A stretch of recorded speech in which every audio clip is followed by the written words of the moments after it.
Okey, soalan 14C. Okey, soalan 14C ni kita kena lukis graf. Tapi sebelum tu kita lihat skala dulu. Ini soalan 14 ni soalan tajuk statistik ya. Okey, graf yang biasa yang awak buat, yang kita ada 3 graf, iaitu histogram, poligon kekerapan dengan ogive. Okey, histogram. Saya tulis kat sini. Histogram, poligon kekerapan dan ogive. Okey, ada 3 graf dalam topik statistik. Okey, histogram, poligon kekerapan dan ogive. Okey, macam mana bentuk histogram? Dia macam ni, carta palang ni. Dia macam bangunan. Okey, dan dia punya histogram ni, paksi Y dia kekerapan. Okey, kekerapan. Paksi X dia ialah titik tengah. Okey, untuk poligon kekerapan pula, okey, dia start daripada, dia sentuh paksi X, dia naik, dia turun. Ini kita guna pembaris. Macam ni rupa poligon kekerapan, kita guna pembaris. Sebelum tu kita pangkah-pangkah dulu. Lepas tu kita sambung guna pembaris. Okey, dia punya paksi Y dia kekerapan, paksi X dia ialah titik tengah. Okey, jadi kat sini histogram dengan poligon ni dia sama. Okey, paksi Y dia kekerapan. Kekerapan ni kita lihat pada skala paksi mencancang. Biasa dalam statistik ni dia bagi paksi mengufuk, paksi mencancang. Paksi mengufuk tu ialah paksi X. Ni paksi mengufuk ni. Paksi X. Okey, paksi X. Dan paksi mencancang tu ialah paksi Y. Yang ni awak kena ingat. Jangan tersalah.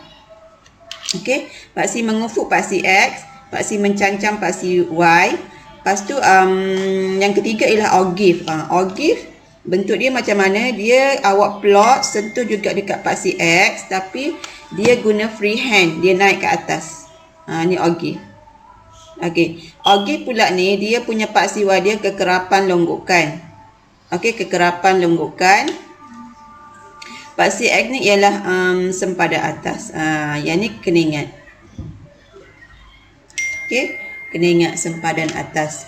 Histogram dengan poligon kekerapan, paksi Y dia kekerapan, paksi X dia titik tengah sama. Dan ogive dia lain sikit, kekerapan longgokan. Untuk paksi Y, paksi X dia sempadan atas. Okey, awak ingatkan hari tu soalan trial kita keluar graf ogive. Okey. Okey, untuk soalan ni kita kena lukis poligon kekerapan, di mana skala dia dengan menggunakan skala 2 cm kepada 5 markah paksi X. Okey, skala yang paksi X ni, paksi mengufuk ni kita tak payah tengok. Kenapa kita tak payah tengok? Sebab kita kena ambil daripada titik tengah. Ambil daripada titik tengah. Kat mana nak ambil? Dekat jadual. Okey, yang kita kena tengok ialah 2 cm kepada 1 paksi mencancang paksi Y lah. Baru kita kena ikut paksi mencancang paksi Y ni, kita ikut 2 cm dia kepada 1. Jadi graf dia, okey, graf. Okey, ni paksi Y. Cikgu dah buat macam ni. So maksudnya kat sini kosong lah. Okey, paksi Y dia 2 cm kepada 1, 2 cm, 1, 2, 3, sampai berapa? Sampai nombor. Sebab kita punya kekerapan kita paling besar dia, paling tinggi ialah 9. Cikgu buat sampai 10 lah. Kalau nak stop sampai 9 pun boleh. Okey. Lepas tu paksi X pula. Paksi X pula, awak jangan ikut skala. Kita dah potong ayat skala paksi X tadi. So, awak ambil nilai titik tengah. So, start dengan kat sini. Biasakan kalau awak nak lukis histogram ke, poligon kekerapan ke atau ogive, awak anjakkan 2 cm. Letak nombor di sini. Nak selamat. 3 graf tadi kalau nak lukis dan untuk paksi X, letak nombor, anjakkan 2 cm. Letak nombor. Ni apa nilai apa? Nilai titik tengah. Nilai titik tengah. Okey, sampai 58. Kita punya ni titik tengah kita ialah 58. So sekarang cikgu nak plot. Okey. Awak lihat jadual, masing-masing lihat jadual. Sekarang cikgu nak plot. Titik tengah dia 33, kekerapan dia 4. So kita plot dekat kekerapan 4. Kat sini.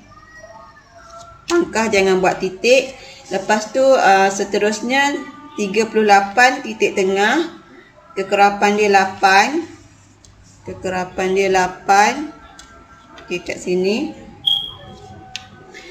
Buat seterusnya 43 9. 43 9. Okey, 43 9 kat sini. 48 7. 48 7. Okey, di 7. So 48 7. Okey, kat sini. Okey, 53 7. 53 7. Okey, 58 5. 58 5. Okey, lepas tu kita guna pembaris. Sebab poligon kekerapan kita guna pembaris. Kita gariskan. Okey, saya boleh berjauhkan ni. Kita gariskan. Okey, garis.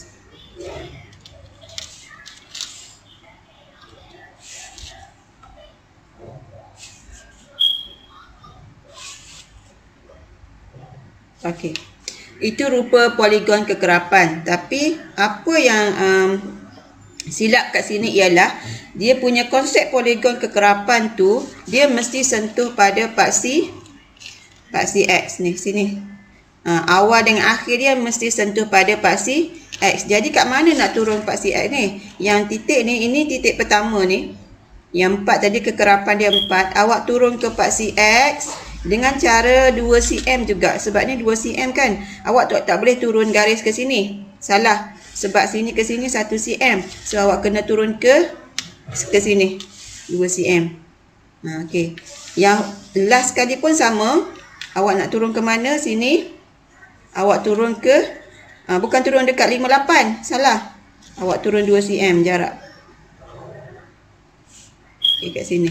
Jadi apa nombor kat sini? Sebab kita sini 33, sini 38, sini 28. Kan 28 33 38 43 48 53 58, sini 63. Kena tambah sendiri nombor tu. Awak kena tahu sendiri konsep poligon kekerapan ialah dia mesti sentuh pada paksi X. Jarak dia mesti 2 cm juga. Tak boleh turun daripada atas ni. Tak boleh turun sini. Salah. Sebab sini dah kepunyaan yang titik ni. So dia kena turun 2 cm ke sini. Okey. So yang ni pun sama 2 cm ke sini. So siap untuk poligon kekerapan awak. Awak dah dapat 4 markah. Okey. Untuk soalan 14D. 14D.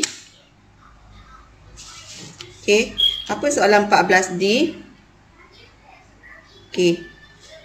Berdasarkan poligon kekerapan DC, nyatakan satu maklumat tentang markah matematik bagi ujian bulanan tersebut. Okey, dia nak satu maklumat. Awak tak perlu nak buat ayat apa-apa. Tak perlu nak bagi tahu menaik ke menurun. Tak perlu. Awak cari je kelas mod. Ataupun modal kelas. Okey, awak tulis kelas mod.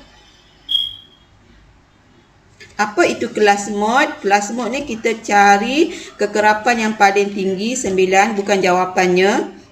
Sebab dia sebut kelas kan. Kita tengok jawapan dia 41-45. So, itulah maklumatnya 41 hingga 45. Tak perlu buat ayat-ayat lain. Kalau dia tanya maklumat, awak cari je kelas mod. Ataupun awak juga boleh buat jumlah kekerapan. So, tambahlah 4 tambah 8 tambah 9 tambah 7 tambah 7 tambah 5. So, awak dapat 40. Awak ada dua pilihan untuk maklumat. Untuk nyatakan satu maklumat soalan dia. Sama ada awak nak tulis kelas mod ataupun jumlah kekerapan. Okey.